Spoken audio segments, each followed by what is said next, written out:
kits that we use to students in our earliest stage, college tier 0.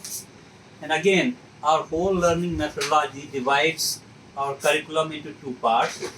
The first part is a 9-month long, and the second part is 3 months long. In the first part, we use this DDC microbit, and then they program it, they learn it, how to display something, how to use the sensor. For example, this one has an LDR sensors.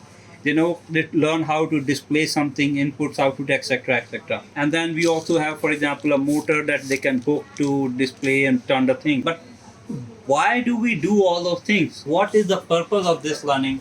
That becomes clearer to them in our stage 2.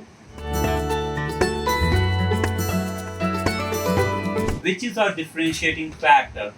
This is a very nice learning kit, which we call it as a moon garden. And essentially, and kids find it very interesting to mix up with the nature, where we try to find out the humidity in the pots, in the soil. For example, they put 1 drop, 2 drop, or no drops of water in these pots, and then they have a humidity sensors that they've tried to plug in and see how their humidity level is and how it changes over the next few days or next couple of weeks. And they try to sense those humidity and then display a different color that depending upon what the humidity level is, and they will display the red or a yellow or a green LED if they need a water or not.